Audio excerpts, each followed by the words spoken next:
Dans cette partie, nous allons voir les fonctions delete pour la suppression et file pour le remplissage. Nous verrons également la fonctionnalité de grid fill qui permet de remplir une surface de maillage en utilisant une grille.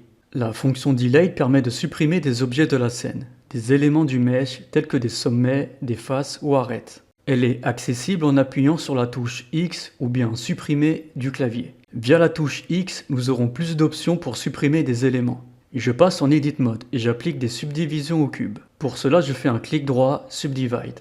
Dans la fenêtre de paramétrage en bas à gauche, j'inscris 5 dans la rubrique Number of Cuts. Maintenant, notre mesh est subdivisé. Nous allons voir les différentes fonctions du delete. Je passe en mode vertex et je sélectionne ce point. J'appuie sur la touche X pour afficher la fonction delete. Je commence donc par l'option vertice en supprimant ce point. Une fois effectué, Blender a aussi supprimé tous les éléments qui sont liés à ce vertex, à savoir les arêtes et les faces. Maintenant, je passe en mode Edge. Je sélectionne une arête. J'appuie sur X et je sélectionne Edge. Là aussi, les éléments liés à l'arête sélectionnée ont été supprimés. Enfin, je passe en mode face. J'en sélectionne une. Je fais X et je clique sur face. Blender a seulement supprimé la face sélectionnée.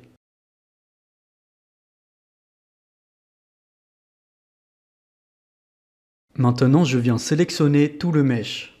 J'appuie sur X et cette fois-ci, je sélectionne Only Edge and Face, qui permet de supprimer seulement les arêtes et les faces. Quand j'appuie sur l'option, tout disparaît. Pourquoi? En réalité, le logiciel a bien effectivement supprimé les edges et les faces. Il ne devrait donc rester que les vertices.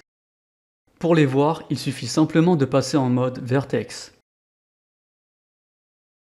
Les points sont bien présents. Je fais CTRL Z. Cette fois-ci, je sélectionne Only Face.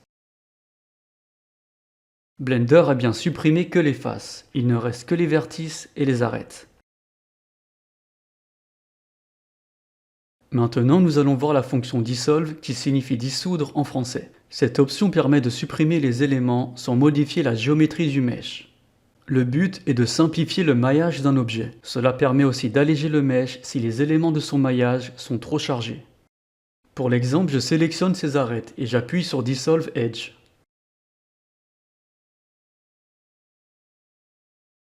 Uniquement les arêtes sélectionnées ont été supprimées. Cela n'a pas altéré la géométrie de l'objet. Les faces sont toujours sélectionnables. Même principe pour les vertices. Je sélectionne ce point. J'appuie sur X et je sélectionne Dissolve Vertice. Le vertex a bien été supprimé.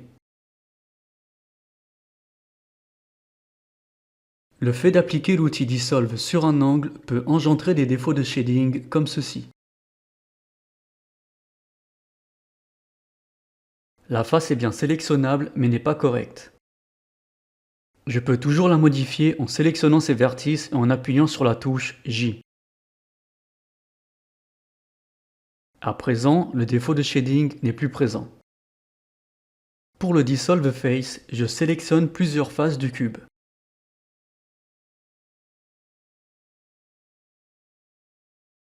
Je clique sur Dissolve Face. Maintenant, il n'y a plus qu'une seule face sélectionnable. L'option Limited Dissolve va permettre de dissoudre les arêtes selon un degré d'angle. Il va dissoudre tous les edges inférieurs au montant indiqué dans la fenêtre de paramétrage. Je me rends dans les overlays et j'active le Edge Angle pour voir les degrés des angles. Nous voyons que sur les faces du cube, les arêtes ont des angles de 0 degré vu que la surface est toute plate. Le cube possède aussi des angles à 90 degrés. À présent, j'appuie sur la touche X et je sélectionne le Limited Dissolve. Dans la fenêtre de paramétrage, nous avons le Max Angle. Avec cette option, toutes les arêtes supérieures au degré d'angle indiqué dans ce Max Angle seront supprimées. Je le mets à 0. Toutes les arêtes sur les surfaces du cube sont bien présentes car elles sont de 0 degré. Dès que je mets une valeur supérieure à 0, les arêtes disparaissent. Il ne reste que celles de 90 degrés.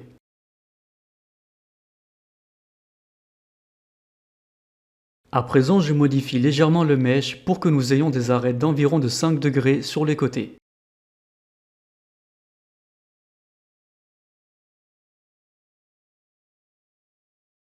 J'appuie sur X et je sélectionne Limited Dissolve. J'augmente les valeurs dans le max angle. Dès que je dépasse les degrés d'angle des arêtes, elles disparaissent.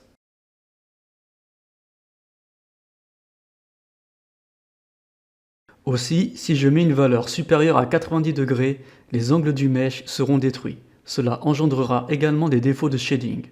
Veillez donc à ne pas mettre une valeur trop élevée pour ne pas détériorer la géométrie du mesh. Je désactive le Edge Angle. Le Collapse Edge and Face permet d'effondrer et de fusionner la topologie en un seul point. Cette fusion s'établira au centre des éléments sélectionnés. Exemple, je passe en mode Vertex et je viens sélectionner ces 3 points horizontaux. Je clique sur Collapse Edge and Face. Les 3 points se sont fusionnés au centre des sélections. Je fais de même avec le mode face. Je sélectionne plusieurs faces, puis je clique sur l'option. Nous voyons que toutes les faces du cube se sont effondrées en un point central. Même principe si je sélectionne des arêtes.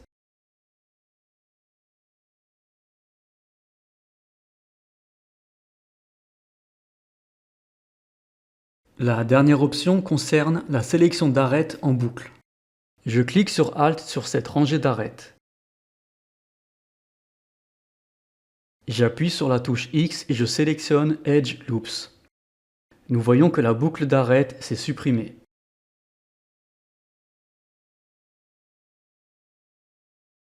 Si j'effectue la même opération sur une boucle d'arêtes située sur un angle, cela appliquera un chanfrein.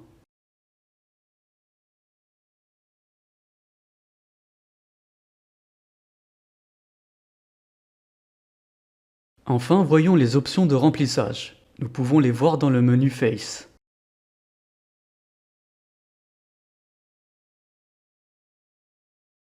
On commence par le File. Je supprime une face. Je passe en mode Arête. Je sélectionne la boucle d'arête en appuyant sur la touche Alt. Pour faire un remplissage, il suffit simplement d'appuyer sur la touche F. Je fais CTRL Z. La touche Alt F permet de remplir la face, mais avec des triangles.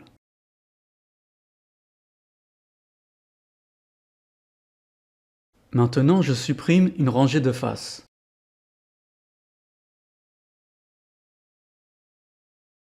Je sélectionne cette arête.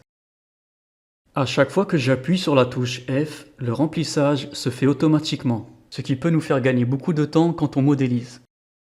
Cependant, pour que le remplissage se fasse correctement, il faut que la topologie soit symétrique.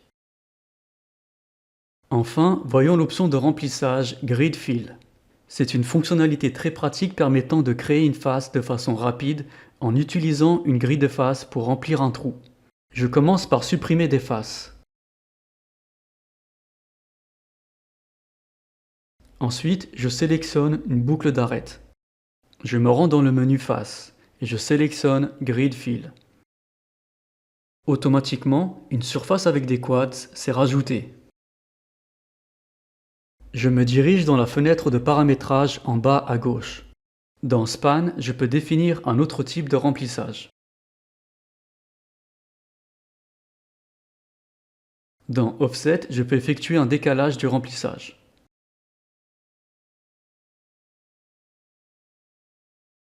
À savoir, le grid fill ne peut s'effectuer que si les vertices sont de nombre pair, comme c'est le cas présent. Pour montrer un exemple, je vais rajouter un vertex de plus sur la boucle. Je sélectionne cette arête. Je fais clic droit et Subdivide pour la subdiviser, ce qui va rajouter un vertex en plus. Désormais, le nombre total de vertices sur la boucle est impair. Je resélectionne la boucle. J'appuie sur l'option Grid Fill. Cette fois-ci, un message d'erreur apparaît. Pour corriger cela, il suffit de subdiviser une autre arête pour obtenir un nombre de vertices pair. Je recommence l'opération avec n'importe quelle arête de la boucle. Je resélectionne la boucle d'arête.